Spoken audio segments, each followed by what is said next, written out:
We have a forum. I'm going to go ahead and I'm going to go ahead and reconvene. What was the March 12th meeting? Before we go ahead and get started, I do want to address something. There was a email that we got from Mr. Kelly.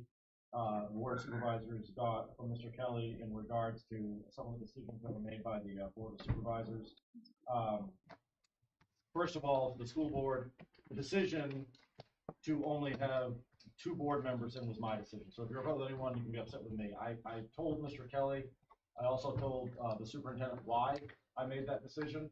I did not pull my board really on that one. So if you want to be upset with the decision not to have 6 board members in there, then you can be upset with me.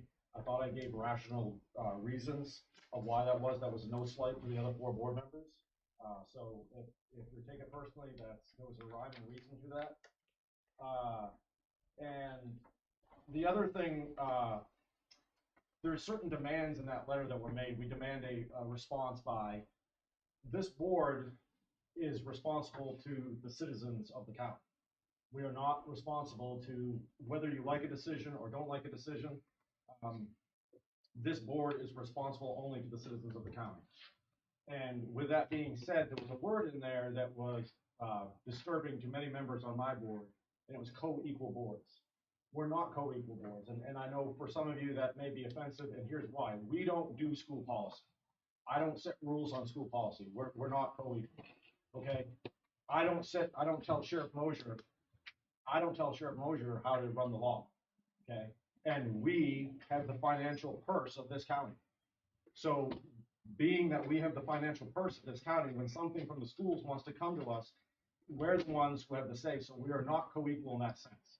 And even if you said we were co-equal, the reality behind it is there was at least 3 members on our board that were vehemently or very much against the project. So even if you have 6 school board members that are in favor of that project, all it takes on our side is 3 school board members to be against the project, and 3 board members, 3 board of supervisors members, and the project is dead. So to say that we're co-equal, we are not co-equal. Okay, we hold the financial purse of this county. I'm not going to tell Sheriff Mosier how to run his law office. He's in charge of that. However, when Sheriff Mosier comes to us for money, we are in charge of whether he gets that money or not.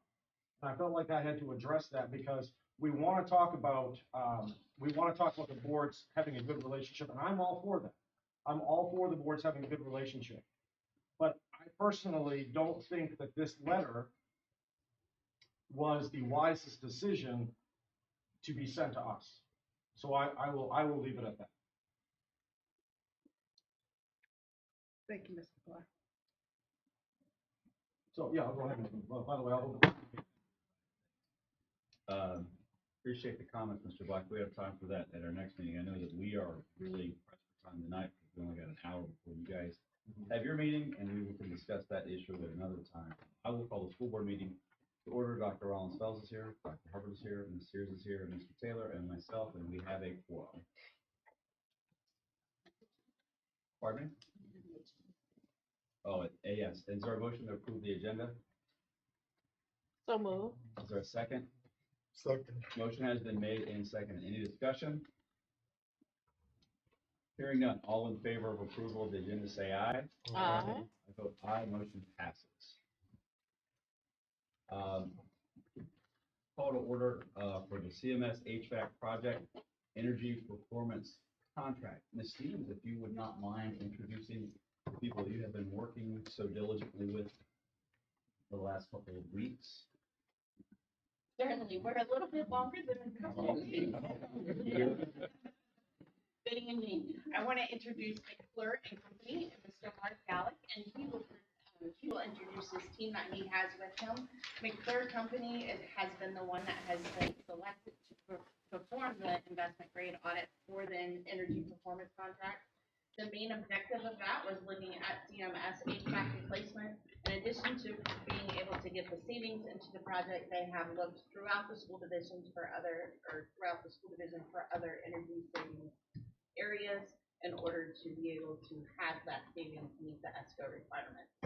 So I will turn it over to Mr. Mark. We will have a time for question and answer.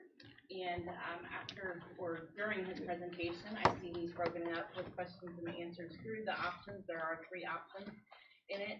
And then we will look to possibly hoping to have a consensus as to direction for us as we move forward in this process, with looking for an approval if we go the route of the options at the next board meetings for both school board and board of supervisors.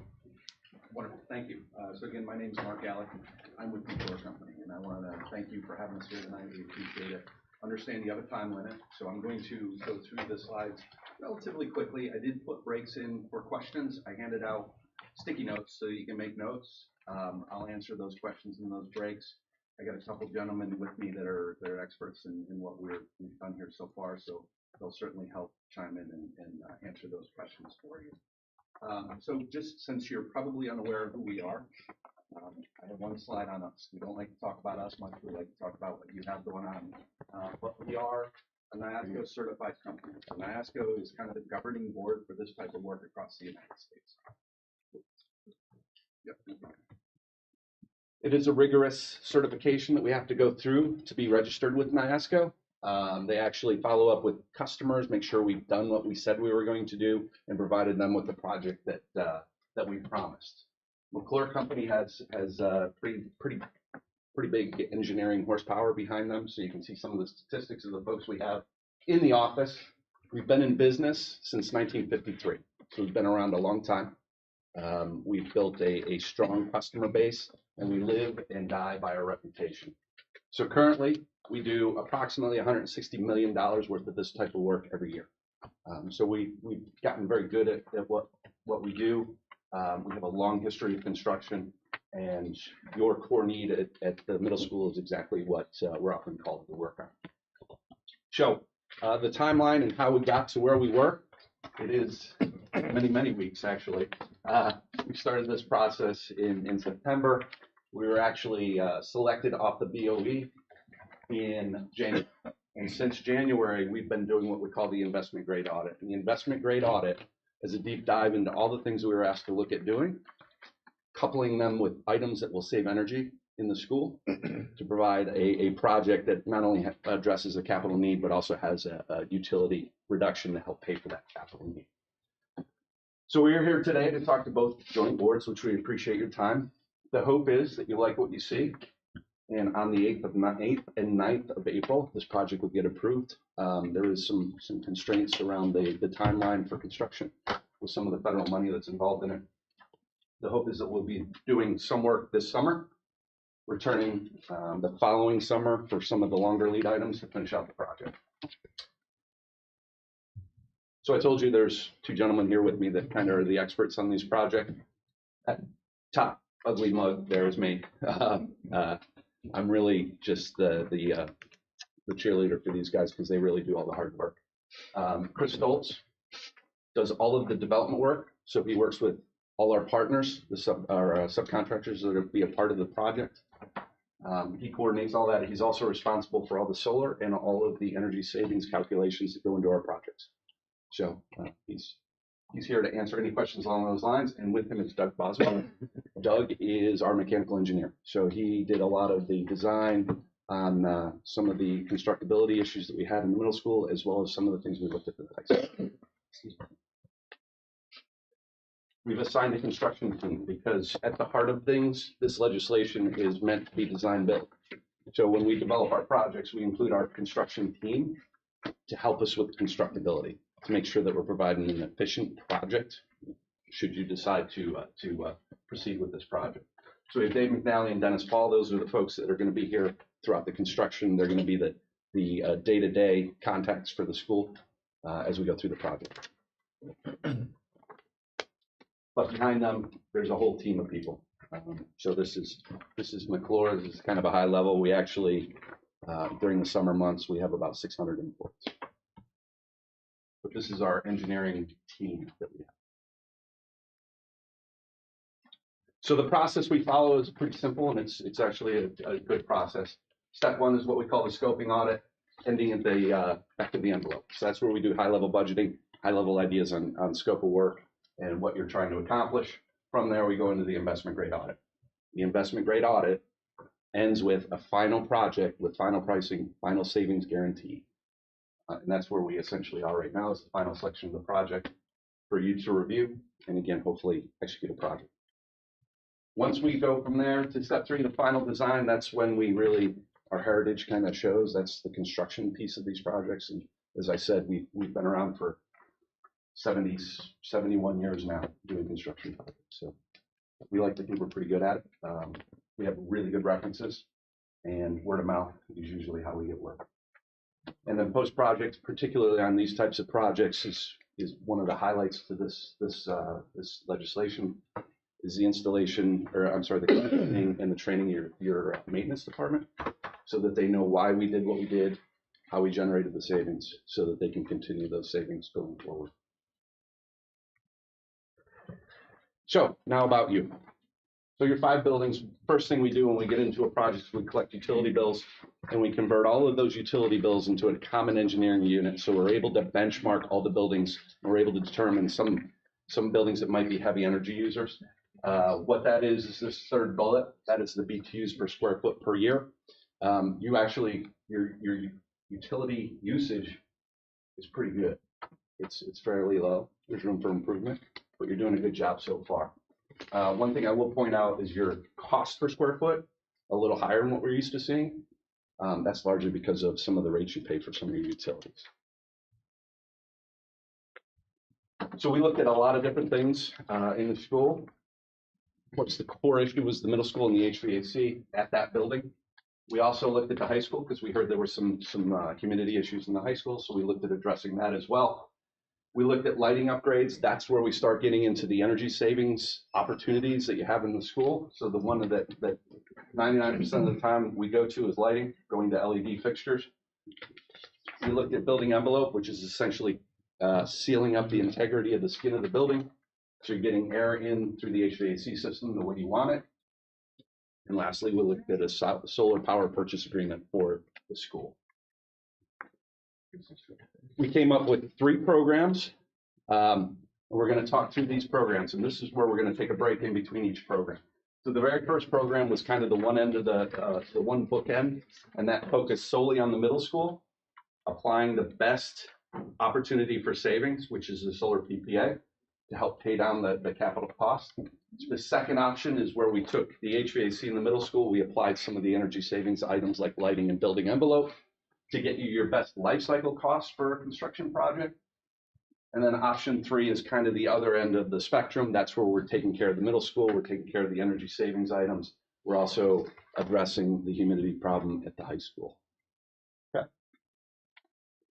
So we're going to move right into design option 1. Very first thing is a full replacement of the HVAC in the middle school. So that includes all of the pre-purchased equipment, VAVs, air handlers. The boilers were already replaced. That's the one item that we are not replacing, and the chillers. So we replaced all of that in domestic water. We followed largely the design that was already designed for the building, and this project would be implemented over 2 summers. Because of the timeline, some of the longer lead items we'll have to do in 2025, but we can certainly take advantage of 2024 to take care of most of the work. All that would be left in 2025 would be the chillers and the central air handlers. Along with this will come control upgrades. So you have a pretty proprietary system currently. And what we're going to do is we're going to upgrade all of the controls to get you away from that proprietary system to a more open system. That will include the VAVs. So we are going to upgrade the controls on the VAVs. What are VAVs? So that is this. That is VAV stands for variable air volume unit. So it's in the ceiling, it modulates the air, adds some heat. Yeah, it's one of the things we use in these types of systems. We also looked at an option for refurbishing the air handlers. When we got into the investment grade audit, we kind of backed away from this. We really want to look at a long-term capital fix for this building. We don't want something that we're going to have to revisit in 10 or under years. When we got into looking at these units and we had our partners take a look at this for refurbishing these units, yes, it can be done, but it's probably going to be back on your schedule for capital renewal within 10 years. So just because of the construction of those types of units, it just didn't feel like a good fit for this. So can you do it? Yes. Is it something we would recommend? Not at this time. We also looked at solar. So I'm going to hand this off to Chris because again, as a part of these projects, we want to take a capital need, couple an energy savings item with them so that you get a good payback on your project. So I'm going to hand this over to Chris right now to talk about solar. Thanks, Mark. So when we started this process with the back of the envelope calculations, we began looking at a few different options to help generate cash flow and savings for your project, knowing the capital intensive needs for the mechanical system. So what you see in front of you is some of the basics of solar and how we look at this as we apply to different entities, public, private, and what their needs are and how we can cater that program for the most advantageous cash flow to help support the project. So we looked at two different options: a direct purchase option, which is what it sounds like. You pay the cash, you own the system, and maintain it and operate it through the life of the system. And a power purchase agreement, which is a form of it's a service agreement with a provider that owns, operates, and maintains that system, and then sells you power back, typically at a lower rate than what you get from the utility. So that's where you generate the cash flow. There's not actual energy savings. It's more in the rate savings that you would be paying back. So things that help with that: federal tax incentives, utility rebates, utility cost savings related to paying a lower rate. And many of the benefits, the net annual savings all go to the school system. If you're doing the PPA, all you're doing is paying the rate for what's produced. If you own it, you gain all of the benefit. It's fixed electrical cost and known escalations for rate. And that's for a PPA. You know what the rate's going to be 10 years, 15, 20 years from now. There's guaranteed output in this model, how we leveraged it for cash flow. We have to guarantee that output performance too. It includes interactive educational kiosks at each of the locations for integration into the curriculum. That's been a fairly popular thing for us, especially in public school systems, and integrating that into the classroom. Unfortunately, in this instance, all of these solar arrays are roof-mounted arrays. So sometimes, like you see the array that's on the right there, students are able to go out and interact, and we give tours and educational sessions all the time on this. So, and some of the benefits, and this is dealing again specifically with the PPAs, the end-of-term options of disposal. The PPA offers you the ability to buy out the system at any time. You can decide in year 7 that you want to purchase the system. At the end of term, there's a renewal for a certain set number of years. Could be 5, could be 10. The panels themselves are warranted for 30 years. Production life is cataloged at 40, but that also doesn't mean in year 40 that they're just going to stop. So through the PPA, there's terms to extend that deal that gets much better at that because you're not also trying to pay off the investment. And there's also options for disposal because in the PPA, the asset is owned by McClure. So if you don't want to renew it, we come take it away and put back to the original condition of your roofs. So a little bit breaking apart the direct purchase method versus power purchase agreement. We looked at direct purchase. The biggest thing is it puts the risk back onto the county and the district for energy production, operational uptime, maintenance of the system, the solar renewable energy credits, and rebates and incentives. Now, that's not to say we walk in on day one and hand you the stack of papers and say, here you go. We're part of this through the whole process.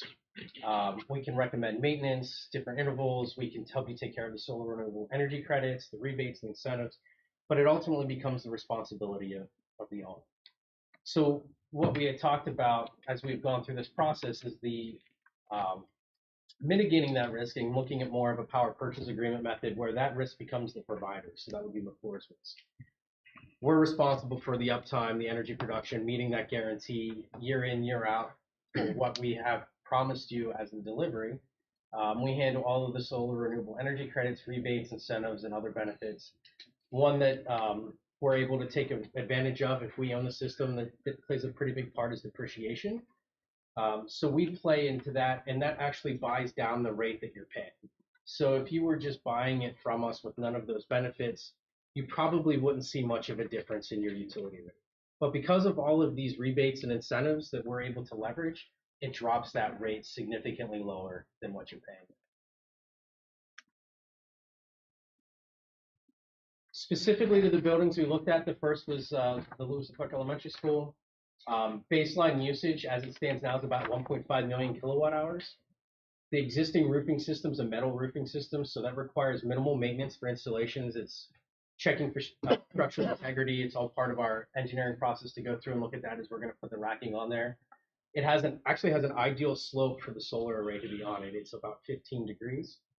There is a section that's on what's called EPDM roofing. So this is the rubberized roofing, and if you can see, it would be the sections that are on the black roof. The white roof is metal roofing at that facility. With that, we recommend a pre-check evaluation with the roofing partner. So as we would go through this, we would meet with potentially the original installer, or if the school system has someone that they've used in the past. And what we'll do is we'll scan it, make sure there's no wet spots, no soft spots, because we're going to be putting a ballasted system on there that will hold the panels down in the racking. It's about a 1 megawatt, I should say DC array. Apologize for the typo. And it's approximately 1,780 panels. That will offset about 107% of the anticipated post-energy project. So after we're done doing our energy project, we anticipate that will be able to fully offset the electrical needs of that school. The financial portion of this, these are broken out by building, but this is also something that's customizable. We have 3 buildings and 3 arrays. It doesn't mean you have to do 1, all 3, 2. It's fully open. As you put them together, there's obviously economies of scale with construction and constructability and on-site time, integration with the utility. All of that adds to that economies of scale. But for the financials, they were looked at individually. In this instance, the blended existing rate for Lewis and Clark is a little over 14 cents.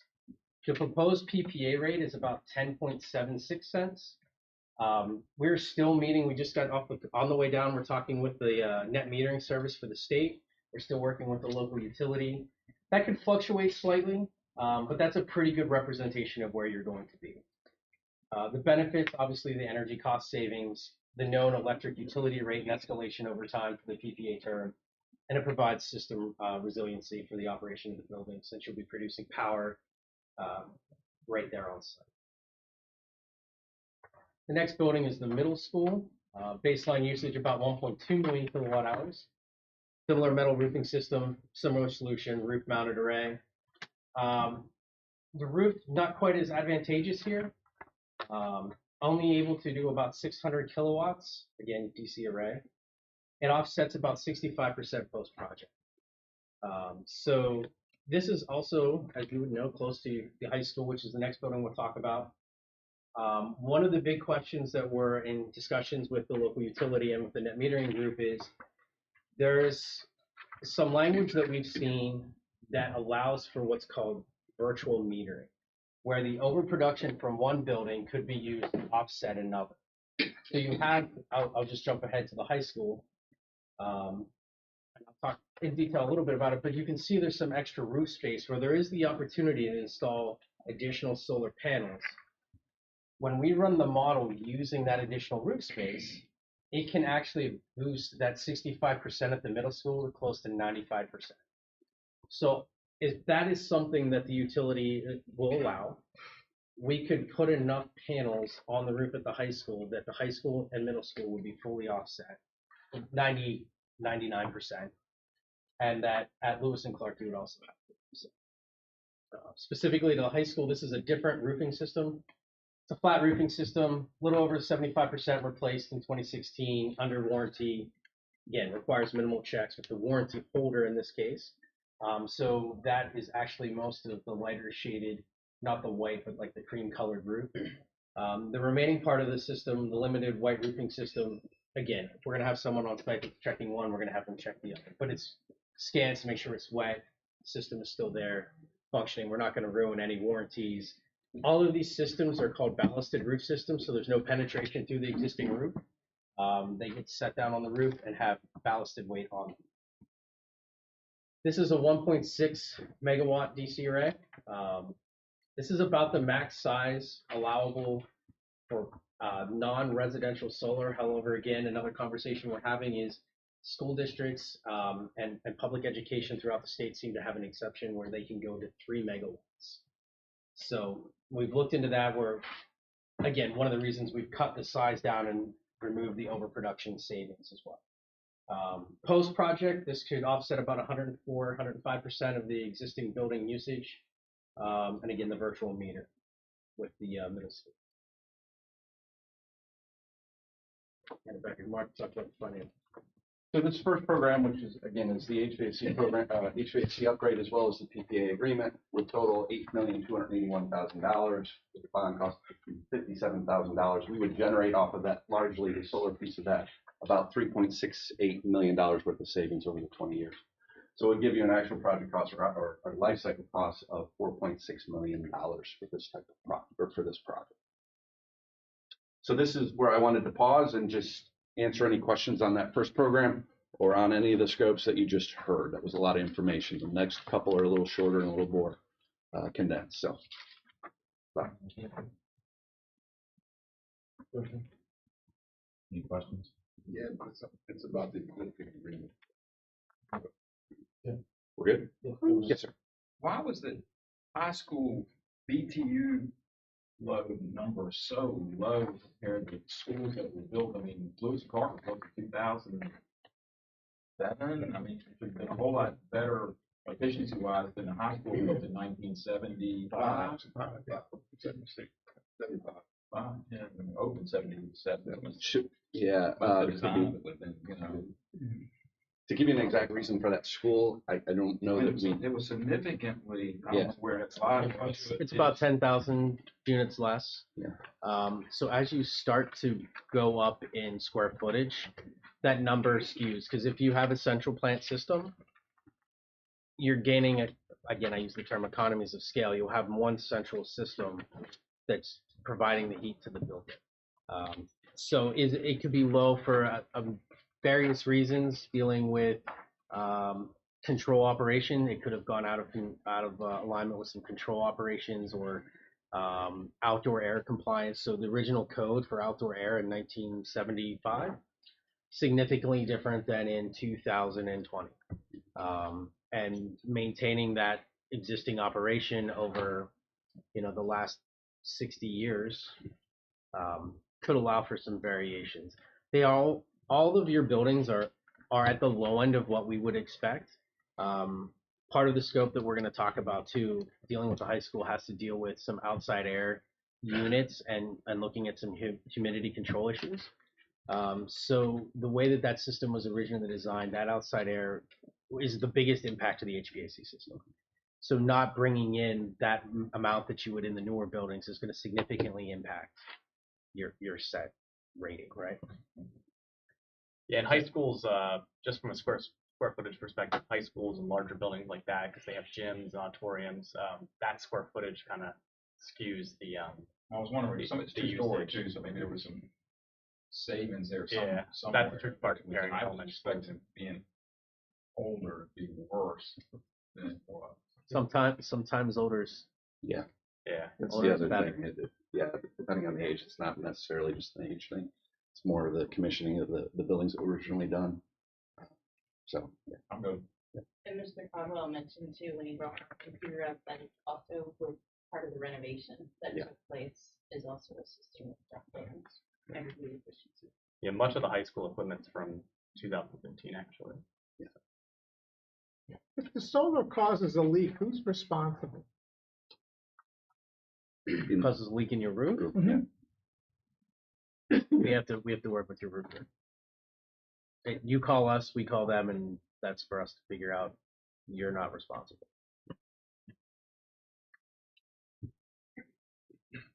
Okay, go ahead. What's on Go ahead. this? A lot of roof, you said the warranty is still valid on the roof. A lot of roofing companies void the warranty when you put solar on.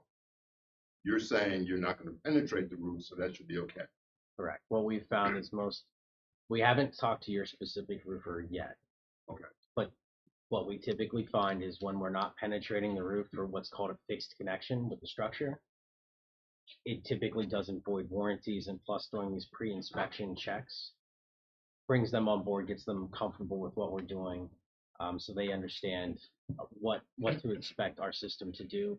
It's not like we're plopping a piece of metal. There's slip pads and different pieces that we have to put down to protect the roof structure. And actually, at the high school, already has a ballasted roofing system, so there's little rocks that they have to remove to put the system down and put back. So that inspection is part of it. And again, since we're not penetrating, it tends not to be as much of a concern with the roofing. What's the wind speed rating on ballasted roofs or ballasted panels? I would have to look and get back to you on the exact design of that. Off the top of my head, I do not know.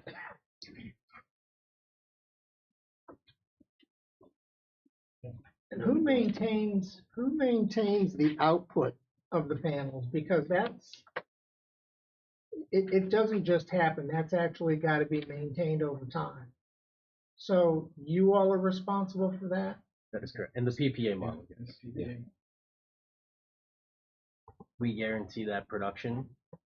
So if, for instance, I don't know that the site that you saw up there is a site that we did close to our home office.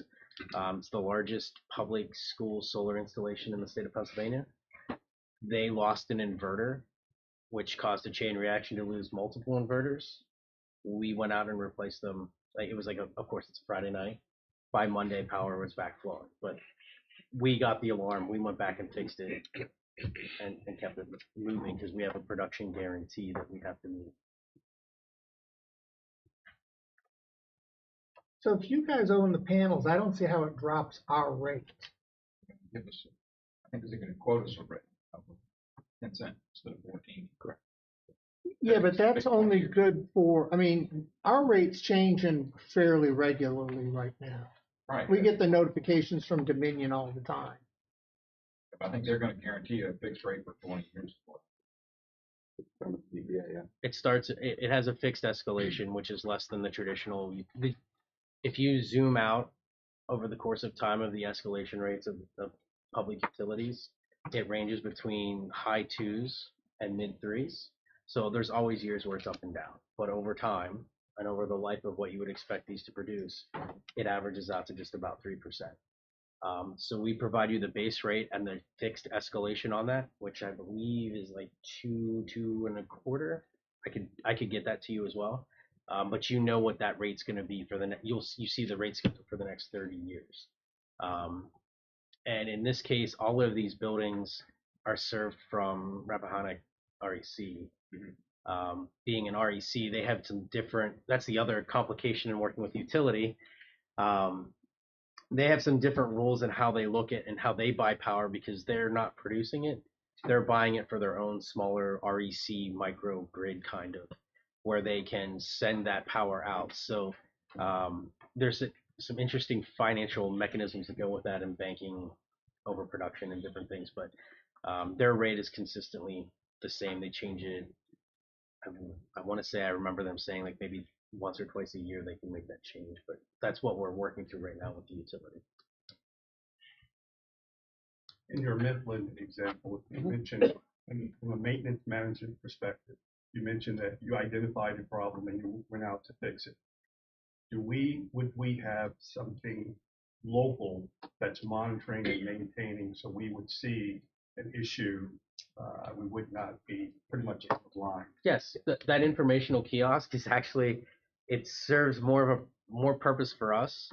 And then to be able to share with the students, like it has its own dashboard for the students, but on the backside of that, it's actually it's all of our controls of monitoring how much energy is produced, when it's produced, if there's problem, monitoring the inverters, and that is all something that you can have access to, absolutely. So if an alarm would go off, you would get the same alarm we would, but we're responsible to come fix it, if that makes sense.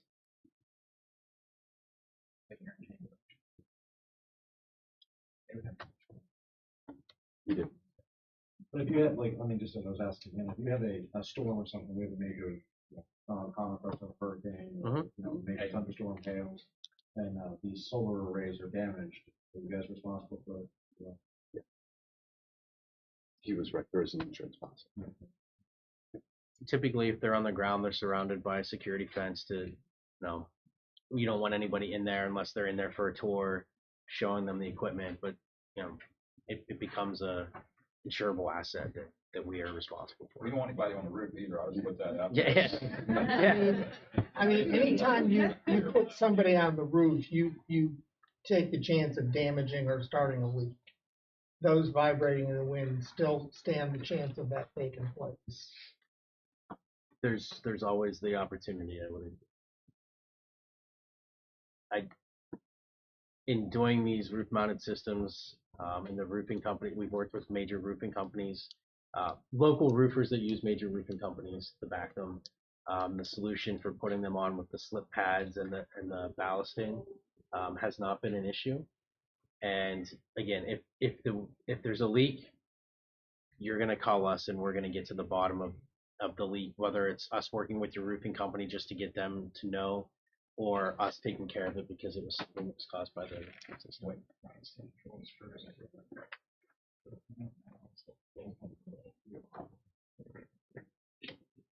Any other questions? Good. I just want to make sure I know we have a hard stop. So. Okay, so next was design option 2. So that is everything that you just saw. Plus, we're going to add in lighting and building envelope upgrades. This is going to provide you with the lowest life cycle cost option that we provided.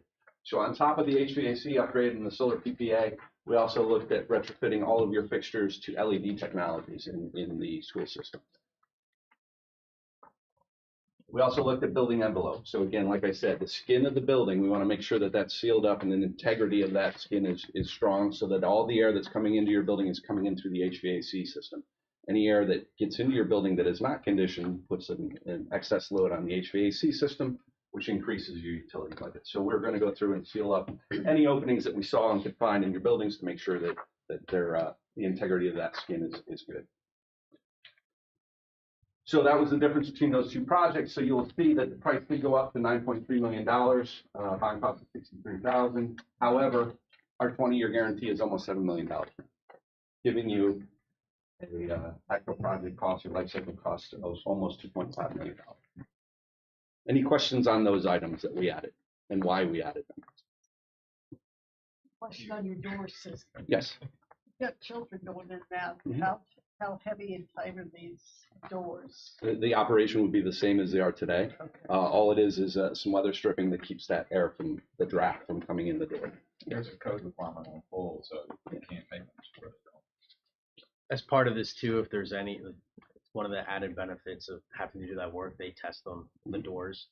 So if there's one that's hard to pull, they're gonna make the adjustments to the closer and all of that, so that with the new stuff, the new weather stripping, it would meet those requirements. So kind of an offshoot benefit of being able to do that and check all your doors. What about general airflow? You're talking everything comes through the air handlers, and I know with COVID, we're trying to retrofit some so that reverse air. What's the case on that? It's not going to be that way, or it is going to be that way? Your fresh air is always going to come. You always want your fresh air to come through the HVAC system. So, I guess I'm not. Is there any recirculation of the air within the classroom building? Yes. It's not pulled out right away, and you use fresh air all the time. There is a small amount of the outdoor air is provided to the classrooms, and some air is recirculated as well. So it's a mix of both. Yeah, the building envelope is a separate piece to HVAC, like air exchange. Building envelope is all the unintended airflow that comes into the building through cracks doors, through like the edge of the roof, between like windows, stuff like that. They are connected because if you don't control that exterior, it's going to put the extra weight on the HVAC system. Correct. From that perspective, yes. Then that's ultimately kind of the energy savings that is unintended. Yeah, but that has nothing to do with what I was asking. So some of the air is recirculated, and outdoor air is added to that recirculation of areas. Yeah. There's a code requirement for that too. Correct. Yes. Underneath of the code requirement of fresh air. Yeah. Question for both. Was that ratio dabbled with during COVID to get more fresh air? If you don't mind, I'm going to call upon Mr. Caldwell to respond.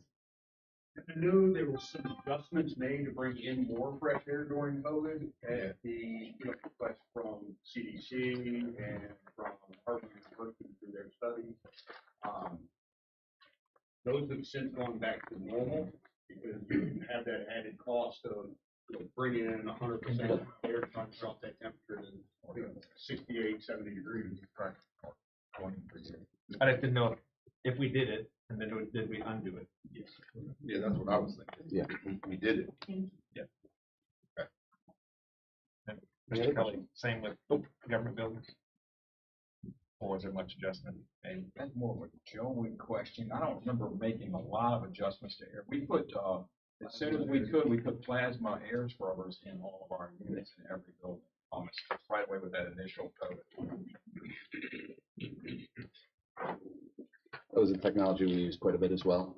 Yeah. That was one of the things in the first purchase of the initial summit the federal gave us, like June. So we worked on it. Okay. thank you. All right, great. So now we're going to talk about design option 3. So that's, again, everything you just saw. We're also going to talk a little bit about the high school and mitigating some of the humidity problems that we heard you have at the high school. So currently your system has some supply fans that are on the roof of that building that basically inject air into the back of the fan coil units. These fan coil units are what are used to temper the air that goes into the classrooms. That air that comes in through that supply fan is essentially unconditioned. So whatever temperature and humidity the air is outside is basically what you're getting into the back of the fan coil units.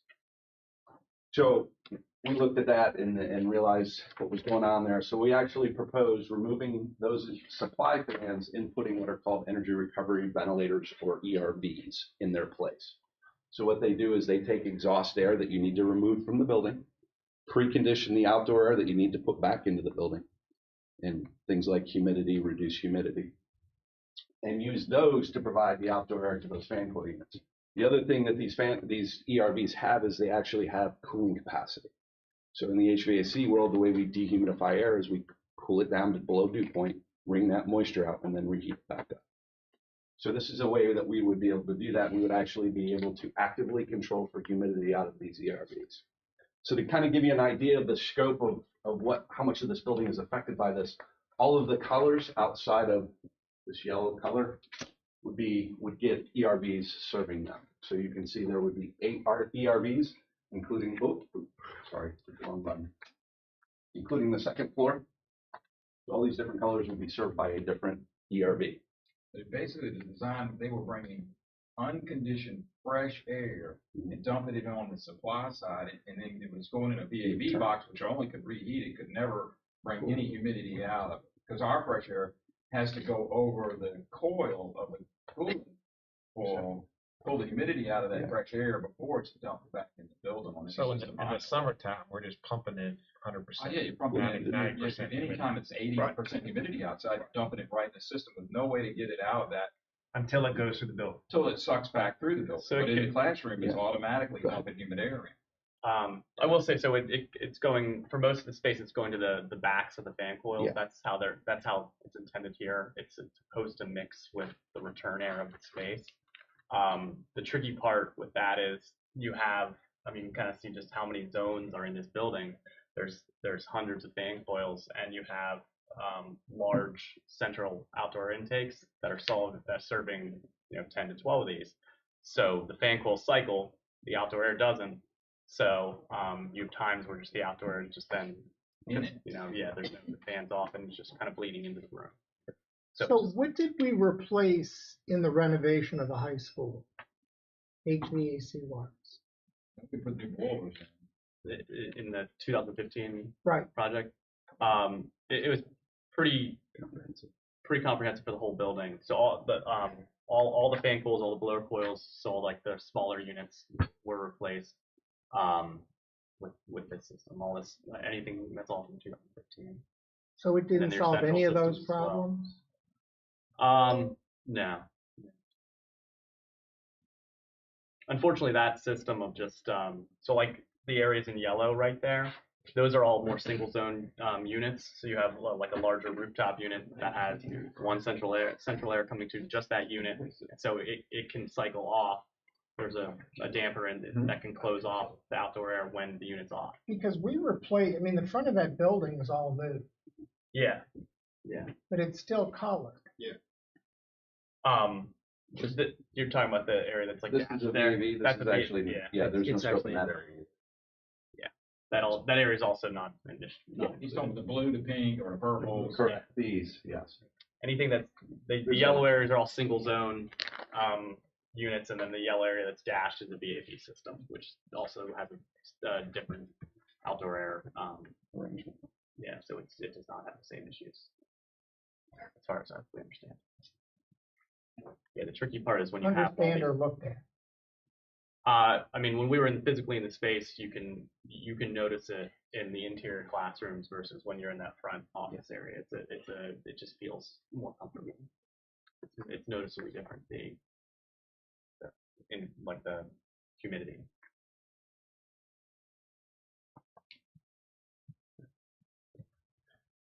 So with the addition of the high school work, we would end up with a project of $10.7 million. We would generate $7 million in savings, giving the life cycle cost of this project $3.8 million. That 7 million includes solar. Yes, it does. Yeah, so we basically just bolted on scope as So we if we eliminated it, what's the savings? So we would lose, do you know what the savings? About $3 million. About $3 million. You wouldn't have all three of those in the summary sheet, would you? I would, right in the back of your, But you were in the back. no, one more, go on. All the way back. Oh, Very all last the way page, back. yeah. Past you. Yep, past that light blue page, there's a foldout with all That three was summaries. it. Yeah. I just want to know the bottom line numbers. Yep. for all. So, yeah, the second to the last page is actually a summary of all three of those options, as well as the individual ECM numbers and savings associated with them. So you can see, actually, the solar numbers are in there.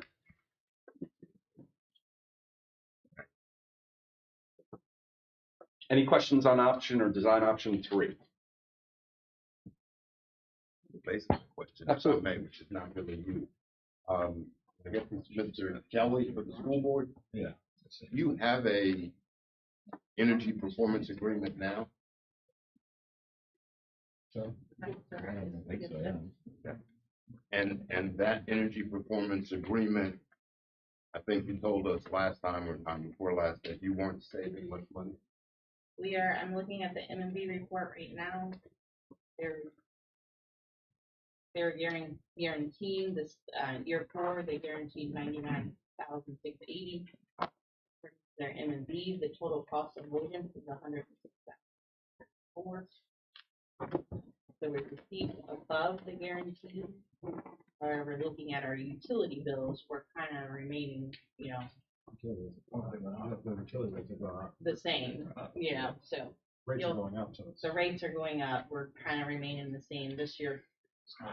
So there's no real net savings based on what we have. Well, with us remaining the same with rates going up, we are seeing some savings in our, in our utilities, we're able to absorb that. They are reading the guarantee and the cost of avoidance is 106,000. I think you have to look at that in kilowatts. But I'm Yeah, savings probably. and I mean, I'm asking that. I don't have the natural kilowatt. gas or any of those things to ultimately know, because all of the fuels are volatile. But are you Yeah. using more energy after or using less energy of those things is really the only way to know whether you come ahead. That's what they're supposed to provide in that study. And that's what the M&B report is, and it's showing. Okay, my bottom line Net is, savings.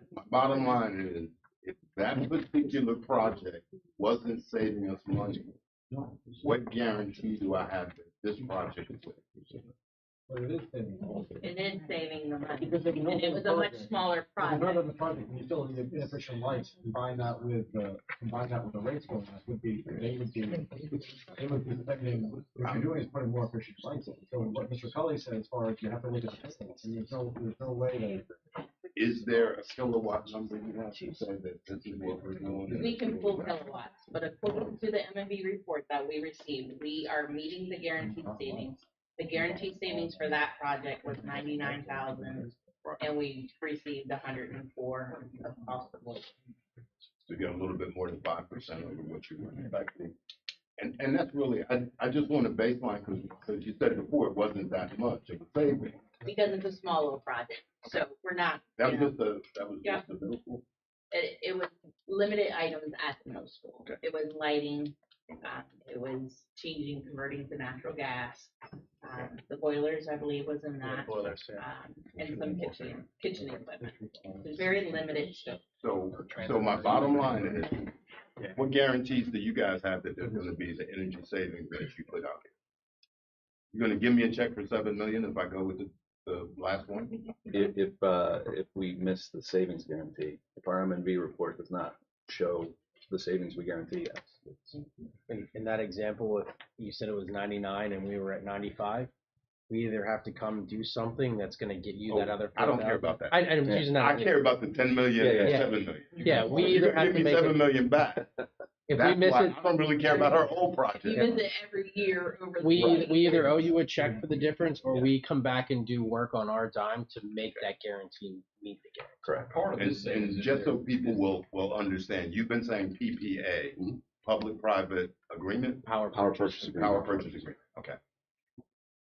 And you're guaranteeing that whatever option we go, the 20-year saving will be there. That's what you guarantee. Guaranteeing the energy production, that's what. I don't care about that. But I care that's, about the money. that's what our guarantee is based on, is the energy. I mean, we need to make sure everybody understands. Yeah. I don't care about the energy savings. I care about what you're saying here, because that's where my authority is. Your And that's all it is. Your lighting is a situation where, like, at nighttime, when, let's say there's someone who's a custodian who is sweeping out a classroom, something like that, and then they leave, is it one of those automatic, it's automatic on and off?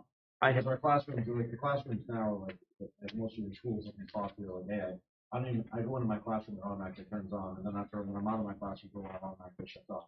So is there a, or is it someone's gonna have to manually switch it off? I believe they have well, they're not occupancy sensors anymore, they're called vacancy sensors. They sense when you're not there to turn the lights off. They make you manually turn the lights on, but they turn them off. The reason for that is if someone walks past the room, it might kick the lights on for 15 minutes when no one's there. They're just motion sensors. Right, so it's a motion sensor to sense no one's in the room, it turns off, but you manually have to turn the lights on when you come in. And then if it doesn't sense anybody, they turn off. The great in the bathroom, keep it slow. So you've had that experience. So in bathrooms now, the issues are, it was Have to motion. keep moving, man. They're combined. Most of the new ones have sound, so they said sound pressure. Yes. So it's going off sound pressure and places like that. But I can verify that for you, but I feel pretty strongly that that's in every classroom, public, it's like a public space. You wouldn't see that in like storage closets, maybe private offices as much, but in spaces like this, you would see it. Yes, sir. Follow up on this one. So any one of these, option one, we would borrow 8,281,000 along with the bond cost of 57, so whatever that delta is.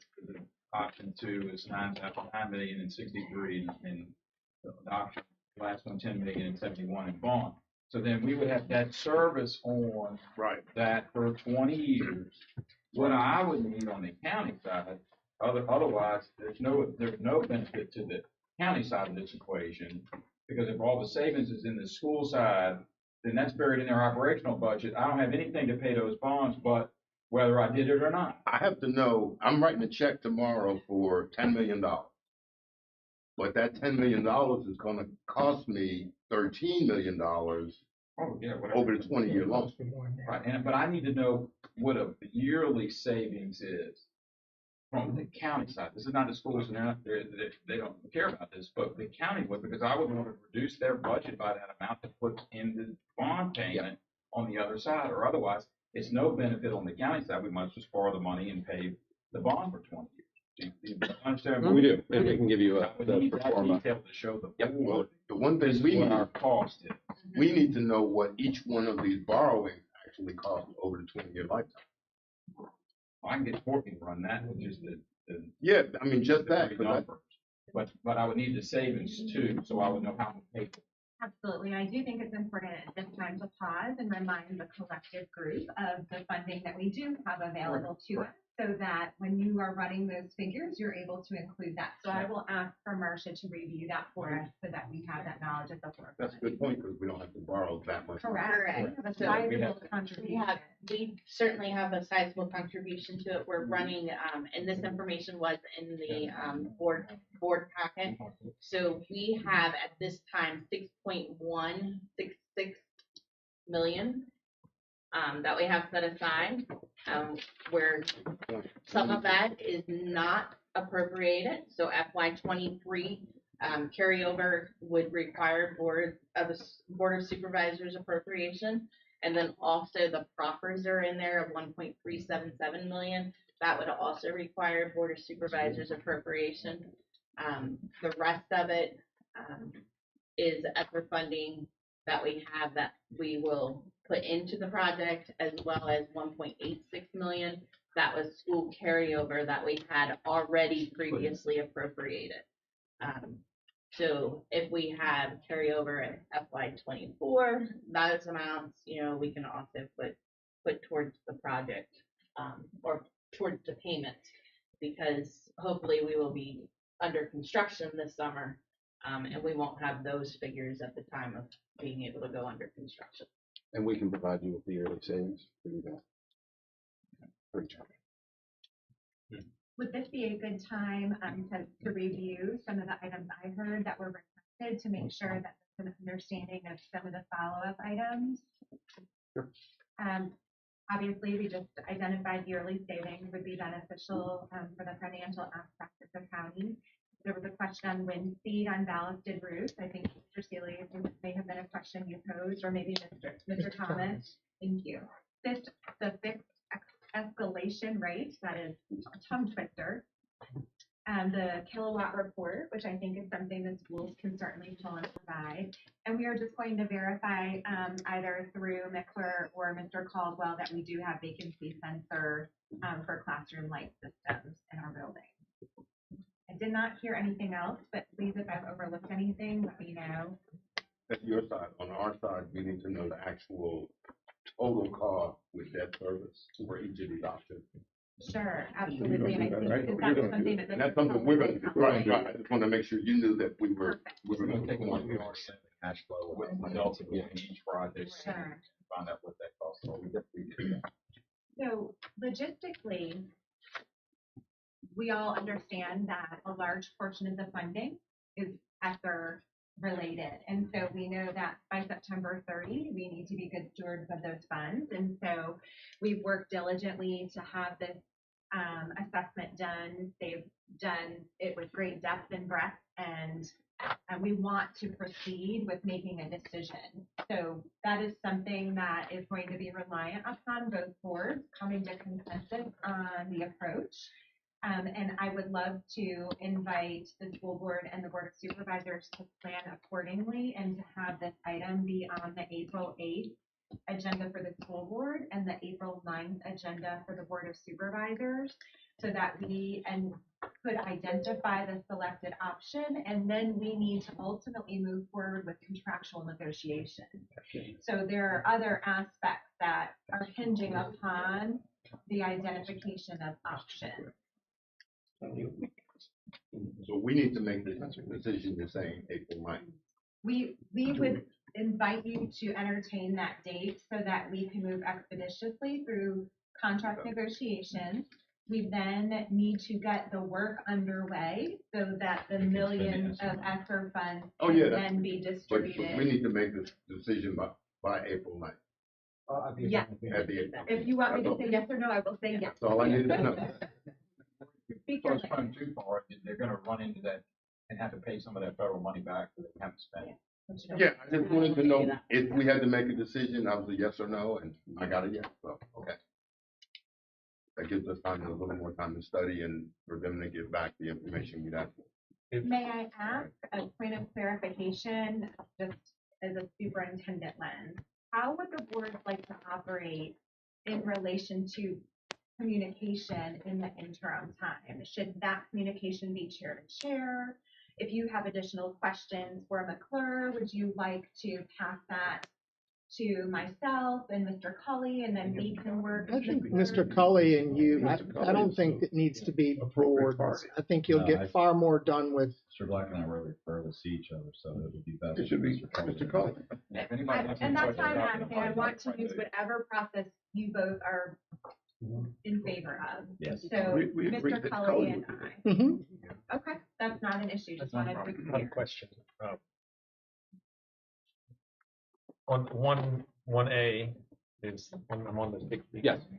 The full replacement, does that include the controls? It's Or should one I add A. one A and one B together? No, one B is what we're, yeah, I'm sorry, one A, one B, and one D would be your full, essentially what's in. The whole package for Yeah. HVAC replacement?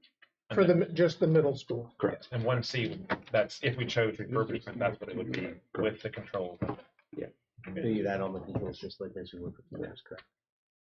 Now, this is an à la carte list, we can pick and choose technically. Yes. For a large part, there are some that interact and might make more Agreed. sense, but yes, for the large part, yeah. If we don't like the solar plans, how fluid are they? So the solar, so that's actually what this kind of speaks to in the timeline for developing solar.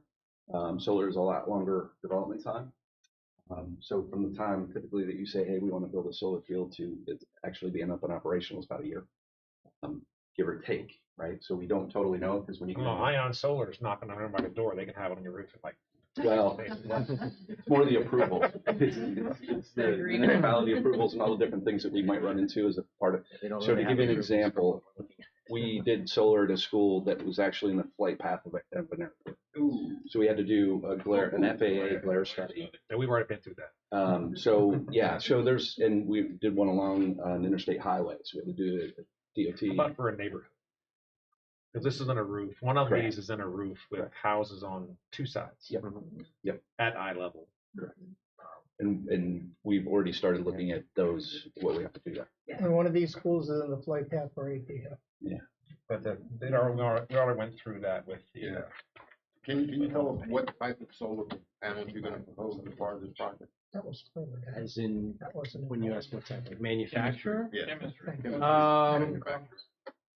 I don't recall the manufacturer off the top of my head there. I mean, you can give it to me later. Yeah, You don't so have to stress out now. we originally sized them as a I'll call a smaller density panel, so they would produce like 450, 460 watts per panel. We had more space. We were talking about on the ground. That issue came up. We talked about problems with potentially putting it on the ground, and because there is a sweet spot of panel wattage density and layout area and production, right? So as we combined them and moved onto the roof, you have a much smaller area. So we got a much more dense wattage panel. I believe they're 580 watt panels. So they're pretty wattage dense, but that comes at a cost, which also played into some of our studies that we've done. So most of it was to get it off the ground, out of eye level. We're well aware of the concerns there, and we've been in communication with the HOA there, right? Yep. So we're moving along in that aspect, and we have a fairly arduous You won't get history any of dealing answers. with You won't get any answer to that. of dealing with municipalities throughout this. So it's funny because when you start asking about putting solar arrays of this size on public schools, usually the townships or municipalities have legislation for homeowners. Yeah. So they're saying, oh, well, is it less than 200 kW? And we're like, that's not even a quarter of the system. Like it's much larger. So we've actually been working through developing those, like that legislation with the municipalities of what they look at when they start to look at more of a non-utility grade commercial size solar. If you can, we find out the manufacturer and what type of Panel. technology they're using. Yep, I believe they're bifacial technology. I do know that off the top of my head. But at this point, because of this process that Mark had outlined, I will label it as preliminary design. Yeah. Because if we say that's the design, by the time we hit the municipality approvals at the end of 2024, that panel won't be made anymore. Right? Again, all I care about is you keeping track and giving us the $7 million back. That's all I care about.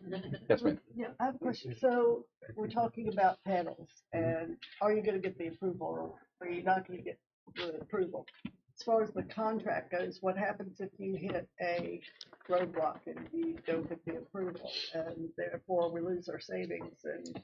So, well, I don't know that we've ever had a case where we haven't been able to do solar. It's just taken us a little longer.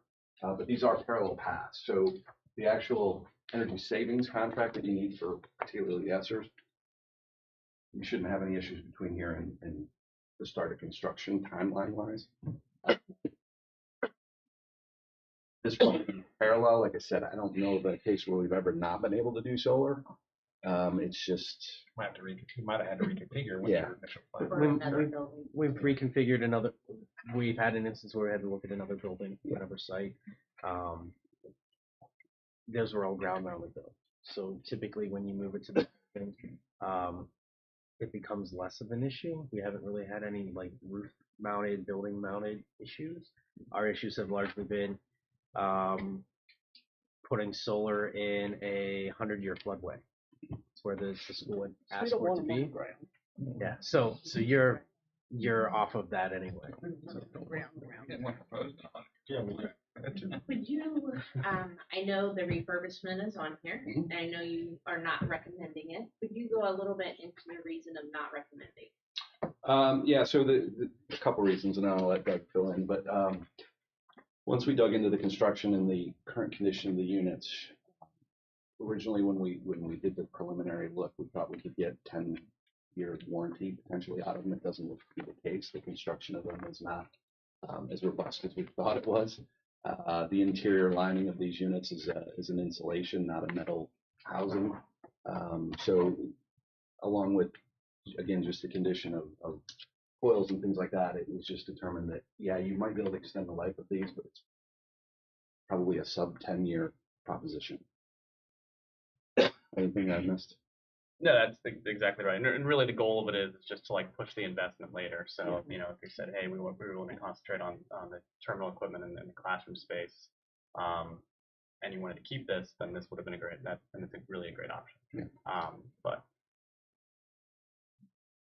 To see there, your construction, right there, utility interconnection, it's just, how many months we talking about? 4 months, 3 months? For this green one, yeah. Panels on and throw the switch from the day of construction. If you did all three of them concurrently, it's somewhere probably between say 5 and 7 months. So you'd start a little bit towards the end of school and finish up. If you did it over the summer, you'd start planning probably right as school ends, and then have them basically being commissioned right when school starts. It would be a tight window, but that's well, construction is pre-construction, you know, having everything getting ready. Sorry. Yeah, so it's not necessarily boots on the ground at the site. There's a lot of work on it. Yeah, I apologize. The way we break it apart, that whole pre-construction and construction for us is all because we're moving so fast. Okay. Yep. Anything else? Well, we went a little long, but we do appreciate your time. And if you have any questions, you can certainly. My contact information is on the last slide. Happy to answer any questions you might have. And thank you again. Thank you. Thank you. Next. Second. All in favor, say aye. Thank you very greatly. All those in favor? Yeah. Ayes have it. We are. I can't speak out.